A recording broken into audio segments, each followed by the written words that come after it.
ഇന്നത്തെ morning ആക്ടിവിറ്റിയിൽ big boss കൊണ്ടുവന്ന task ഇതായിരുന്നു. നിങ്ങൾ ഏകദേശം 60 ദിവസത്തോട് അടുക്കുകയാണ് ഈ ബിഗ് ബോസ് വീട്ടിൽ. ഇവിടെ പലതരത്തിലുള്ള പ്രശ്നങ്ങൾ ഉണ്ടായിട്ടുണ്ട്. പല ആൾക്കാരും പലരെയും ഹേർട്ട് ചെയ്തിട്ടുണ്ട്.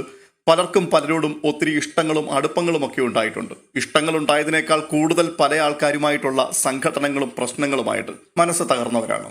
എന്നാൽ അത്തരത്തിലുള്ള പ്രശ്നങ്ങളിൽ നിന്നെല്ലാം വിമുക്തി പ്രാപിക്കുവാൻ, ക്ഷമിക്കുവാനുള്ള അവസരമാണ് ഇന്നത്തെ ടാസ്കിലുള്ളത്. നിങ്ങൾക്ക് ആർക്കെങ്കിലുമൊക്കെ ക്ഷമ കൊടുക്കുവാൻ താല്പര്യമുണ്ടെങ്കിൽ ആ പ്രശ്നങ്ങളെ തുറന്നു പറഞ്ഞിട്ട് അതിവിടെ വെച്ച് ഒഴിവാക്കാം. ഇതായിരുന്നു ഇന്നത്തെ ടാസ്ക്. അതിനുവേണ്ടി ഓരോരുത്തരായിട്ട് വന്നു. പല ആൾക്കാരുടെയും നിസ്സാര പ്രശ്നങ്ങളായിരുന്നു, പല ആൾക്കാരുടെയും ഗൗരവമുള്ള പ്രശ്നങ്ങളായിരുന്നു.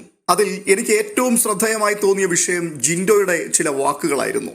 കഴിഞ്ഞ ദിവസം ഇവിടെ നടന്ന ടാസ്കിനോടുള്ള ബന്ധത്തിൽ എനിക്ക് കാര്യമായിട്ട് ഉപദ്രവമേറ്റു. പുറമേ കാണുവാൻ ഒന്നുമില്ല, പക്ഷേ എൻ്റെ കഴുത്തിന്, മുഖത്തിന് ഒക്കെ ഭയങ്കര വേദനയായിരുന്നു. ഈ കഴുത്തിൻ്റെ നെർവുകൾ എന്നൊക്കെ പറഞ്ഞാൽ വളരെ ചെറിയതും വേഗത്തിൽ ക്ഷതമേൽക്കുന്നതുമാണ്. എൻ്റെ കഴുത്തിന് വല്ലാത്ത ക്ഷതമേൽക്കുകയും ഞാൻ ഭയങ്കര വേദനയിലുമായിരുന്നു. ഒരു വിധത്തിൽ എൻ്റെ കഴുത്ത് അനക്കാൻ പറ്റാത്ത തരത്തിലുള്ള വേദന 1-2 ദിവസം ഉണ്ടായിരുന്നു.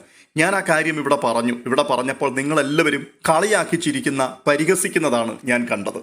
അതിനിടയിൽ ഒരാളുടെ വായിൽ നിന്നും മോശമായ വാക്കുകൾ വീണു. അദ്ദേഹത്തിന് അത് ഭയങ്കര സന്തോഷമായി തീർന്നു. ഞാൻ പറഞ്ഞത് ഗബ്രിയെക്കുറിച്ചാണ്. ഗബ്രി പലപ്പോഴും എന്നോട് സംസാരിച്ചിട്ടുള്ളൊരു കാര്യമുണ്ടായിരുന്നു. പുറത്തു വന്നതിന് ശേഷം തനിക്ക് ജിമ്മ് തുടങ്ങണം എന്ന് ആവർത്തിച്ച് ഇത് സംസാരിക്കുമ്പോൾ ഒരു ദിവസം അദ്ദേഹം ഷർട്ട് ധരിക്കാതെ എൻ്റെ അടുക്കലേക്ക് വന്നു. അവിടെ വെച്ച് ഞാൻ അവനോട് പറഞ്ഞൊരു കാര്യമുണ്ട്. എടാ, നീ ജിമ്മ് തുടങ്ങണം എന്ന് പല ആവർത്തി എന്നോട് പറഞ്ഞിട്ടുണ്ട്. ഈ ശരീരഘടന അതിന് പറ്റിയതല്ല. അതുകൊണ്ട് ഇന്ന ഭാഗങ്ങളിൽ ഇന്ന വർക്കൗട്ടുകൾ ചെയ്ത് നീ നിന്റെ ശരീരത്തെ ഡെവലപ്പ് ചെയ്തെടുക്കണം എന്ന് പറഞ്ഞു. അത് കേട്ടപ്പോൾ ശരി ചേട്ടാ എന്ന് പറഞ്ഞിട്ട് എന്നോട് പല കാര്യങ്ങൾ ചോദിച്ചു മനസ്സിലാക്കുകയും അതിനെ എഗ്രി ചെയ്യുകയും ചെയ്ത ഒരാളായിരുന്നു ഗബ്രി. എന്നാൽ പിന്നീട് ഒരു അവസരം വന്നപ്പോൾ ഗബ്രി അതിനെ വളരെ മോശമായ രീതിയിൽ ഉപയോഗിക്കുകയും ഞാൻ അദ്ദേഹത്തെ മോശമായിട്ട് അദ്ദേഹത്തിന്റെ ശരീരത്തിൽ സ്പർശിച്ചു, മോശമായിട്ട് അദ്ദേഹത്തിന്റെ ശരീരത്തെക്കുറിച്ച് സംസാരിച്ചു എന്നൊക്കെ പറഞ്ഞുകൊണ്ട് ഒരു വൃത്തികെട്ട മനുഷ്യനായിട്ട് എന്നെ ചിത്രീകരിക്കുവാൻ ശ്രമിച്ചു. അത് എൻ്റെ ഹൃദയത്തെ വല്ലാതെ വേദനിപ്പിച്ചൊരു സംഭവമാണ്. അതിനുശേഷം ഗബ്രി എന്നോട് പല ആവർത്തി ഇവിടെ വെച്ച് വിളിച്ചു പറഞ്ഞു, ഞാൻ നിന്റെ പ്രസ്ഥാനത്തെ തകർക്കും എന്ന്. സത്യത്തിൽ അതിനു മാത്രം എന്ത് സംഭവമാണ് ഇവിടെ ഉണ്ടായത് എന്ന് എനിക്ക് മനസ്സിലാകുന്നില്ല. ഞാൻ അയാളെ മോശമായി തൊട്ടെന്നും അയാളുടെ ശരീരത്തെ ആക്ഷേപിച്ചുവെന്നും എൻ്റെ പ്രസ്ഥാനം തകർക്കും എന്നുമൊക്കെ പറയുമ്പോൾ സത്യത്തിൽ അതെൻ്റെ ഉള്ളിലേക്ക് കയറുകയായിരുന്നു. ഒരുമാതിരിപ്പെട്ട പ്രശ്നങ്ങളെ ഒന്നും ഞാൻ അങ്ങനെ ഉള്ളിലെടുക്കാറില്ല, പക്ഷേ ഇത് അറിയാതെ എൻ്റെ ഹൃദയത്തെ ആഴത്തിൽ മുറിവേൽപ്പിച്ചൊരു സംഭവമായിരുന്നു. അതിനെ തുടർന്ന് നടന്ന പ്രശ്നങ്ങൾ, ആ പ്രശ്നത്തോടുള്ള ബന്ധത്തിലാണ് പിന്നീട് ഞാൻ അദ്ദേഹത്തിൻ്റെ ദേഹത്തേക്ക് സ്റ്റിക്കർ പതിക്കുവാൻ ചെന്നപ്പോൾ എൻ്റെ ശരീരത്തിൽ തുടരുത് എന്ന് പറഞ്ഞുകൊണ്ട് വിലക്കുന്നത്. ഈ വിഷയത്തോടുള്ള ബന്ധത്തിലാണ് ഞങ്ങൾ ലാലേട്ടൻ്റെ മുമ്പിൽ വിചാരണ ചെയ്യപ്പെടുകയും ഒരുമിച്ച് ഞങ്ങളെ ലാലേട്ടൻ ഇവിടുന്ന് പുറത്താക്കുകയും ചെയ്യുന്നത്. പുറത്താകുന്ന നിമിഷത്തിൽ ഞാൻ ലാലേട്ടന്റെ മുമ്പിൽ കൂപ്പുകൈയോടുകൂടി കരയുകയായിരുന്നു. അവസാനം ലാലേട്ടന്റെ മുമ്പിൽ മുട്ടുകുത്തി കേണപേക്ഷിച്ചിട്ടാണ് ഞാൻ മടങ്ങിപ്പോരുന്നത്. അതിനു മുമ്പ് തന്നെ ഞാൻ ഗബ്രിയെ കെട്ടിപ്പിടിച്ച്, ഗബ്രി നമുക്ക് ഒരു പ്രശ്നവുമില്ല, നമുക്ക് മടങ്ങിപ്പോകാം എന്ന് പറഞ്ഞിട്ട് ലാലേട്ടന്റെ മുൻപിൽ ലാലേട്ടനോടും വാക്കു പറഞ്ഞു, ഞങ്ങൾ തമ്മിൽ ഇനി ഒരു വിഷയവും ഉണ്ടാക്കുകയില്ല, സമാധാനമായിട്ട് പോയിക്കൊള്ളാം എന്ന്. ആ സമയത്ത് ഞാൻ ഗബ്രിയെ കെട്ടിപ്പിടിക്കുമ്പോൾ ലാലേട്ടൻ കൂടി പറഞ്ഞു, ദേഹത്ത് തൊടാൻ അനുവദിക്കാത്ത ആളാണ് ഇപ്പോൾ മിണ്ടാതെ നിൽക്കുന്നത് എന്ന്.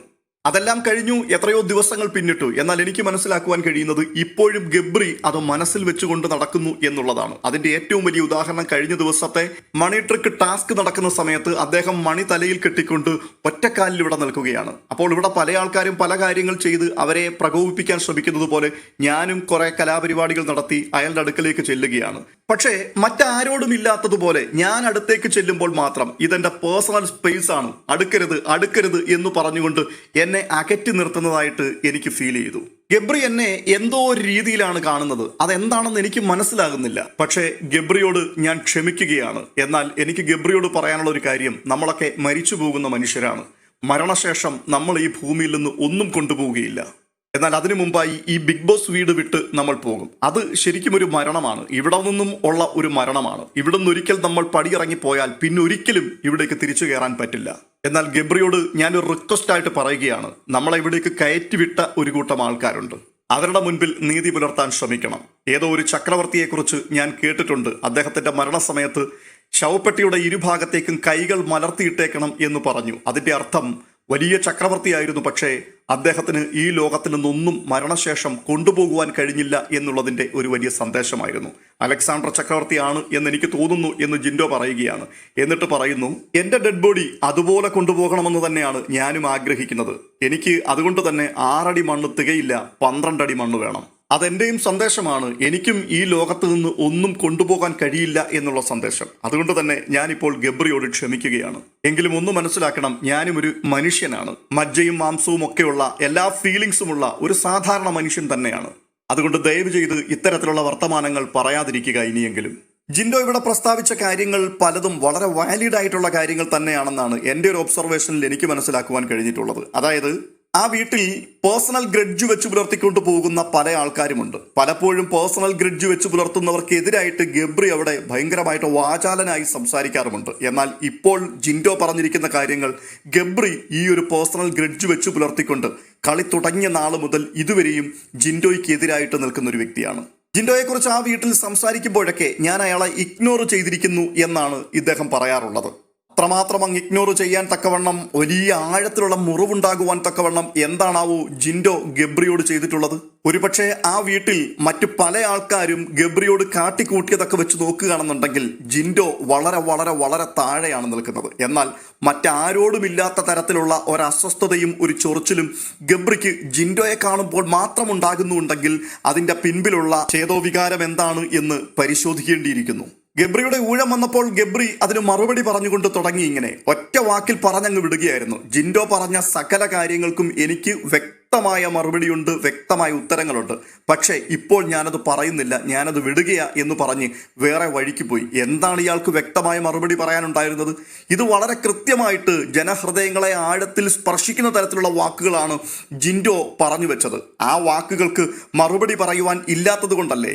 തീർച്ചയായിട്ടും ഗബ്രിയെ ഇത് ബാധിക്കുന്ന രീതിയിൽ തന്നെയാണ് അദ്ദേഹം സംസാരിച്ചത്. അതിനെ ഓപ്പോസ് ചെയ്യാൻ നിങ്ങൾക്ക് മറുപടിയില്ലാത്തത് കൊണ്ട് തന്നെയാണ് എനിക്ക് മറുപടിയുണ്ട് എങ്കിലും പറയുന്നില്ല എന്ന് പറഞ്ഞ് താങ്കൾ അത് വിട്ടുകളഞ്ഞത്. എന്തായാലും അവസാന നിമിഷം ഗബ്രി ആ വീട്ടിലുള്ള മുഴുവൻ ആൾക്കാരോടും ക്ഷമ ചോദിക്കുന്നുണ്ട്. ഞാൻ തുടങ്ങിയ ദിവസം മുതൽ ഈ ദിവസം വരെ ഇവിടെ വെച്ച് ആർക്കെങ്കിലുമൊക്കെ വേദനയുണ്ടാക്കിയിട്ടുണ്ടെങ്കിൽ, മുറിവുകൾ ഉണ്ടാക്കിയിട്ടുണ്ടെങ്കിൽ എല്ലാവരോടും ഞാൻ പരസ്യമായി അപ്പോളജി ചോദിക്കുകയാണ്, എല്ലാവരും ക്ഷമിക്കണം എന്ന് പറഞ്ഞുകൊണ്ടാണ് അവസാനിപ്പിക്കുന്നത്. എന്ന് വെച്ചാൽ ഗബ്രിക്ക് തന്നെ ഏകദേശം ഒരു ഫീൽ ഇപ്പോൾ വന്നിട്ടുണ്ട്, താൻ പുറത്തു പോകുവാൻ സമയമായിട്ടുണ്ട് എന്ന്.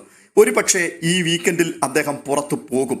അതിനുള്ള സാധ്യതകളെല്ലാം ഇപ്പോൾ തന്നെ നമുക്ക് കാണുവാൻ സാധിക്കുന്നു. സോഷ്യൽ മീഡിയയിൽ മുഴുവൻ ചർച്ച ഈ ആഴ്ച പുറത്തു പോകുവാൻ തുടങ്ങുന്ന ഗബ്രിയെക്കുറിച്ചാണ്. അങ്ങനെയാണെന്നുണ്ടെങ്കിൽ അതിനു മുൻപായിട്ട് ആ വീട്ടിലുള്ള എല്ലാ ആൾക്കാരോടും താൻ മാപ്പ് പറയുകയാണ്. ആ വാക്കുകൾ പറയുമ്പോൾ അവസാന നിമിഷത്തിൽ പ്രത്യേകിച്ച് ജിൻഡോയുടെ പേര് എടുത്തു പരാമർശിക്കും എന്ന് ഞാൻ ചിന്തിച്ചു. അതുപോലും ഉണ്ടായില്ല. ഒഴുക്കനെ എല്ലാവരോടും മാപ്പ് പറഞ്ഞിട്ട് തടിയൂരുന്ന ഒരു ഗബ്രിയെയാണ് അവിടെ കാണുവാൻ കഴിഞ്ഞത്. എന്തായാലും ഈ വിഷയത്തെക്കുറിച്ചുള്ള പ്രേക്ഷകരുടെ അഭിപ്രായം എന്താണ്? നിങ്ങൾ കണ്ടതും കേട്ടതും നിങ്ങൾ വിലയിരുത്തുന്നതും എന്താണ് എന്നറിയുവാൻ താല്പര്യമുണ്ട്. തീർച്ചയായിട്ടും കമന്റ് ബോക്സ് അതിനുവേണ്ടി ഉപയോഗിക്കണം എന്ന് പ്രത്യേകമായിട്ട് ഓർപ്പിക്കുകയാണ്. മാത്രവുമല്ല, പുറത്തേക്കുള്ള വാതിൽ ഗബ്രിയുടെ മുമ്പിൽ തുറക്കപ്പെടുകയാണെന്നുണ്ടെങ്കിൽ അതിനകത്ത് വെച്ച് ജിൻഡോയോട് വ്യക്തിപരമായി സംസാരിച്ച് പ്രശ്നങ്ങൾ പരിഹരിച്ച് അദ്ദേഹം ഇറങ്ങിപ്പോകുവാനുള്ള ഒരു ധൈര്യം കാട്ടുമോ എന്നുള്ളത് കൂടി കണ്ടറിയേണ്ടിയിരിക്കുന്നു. എന്തായാലും നമുക്ക് കാത്തിരിക്കാം എന്താണ് സംഭവിക്കാൻ പോകുന്നതെന്ന് അറിയുവാൻ.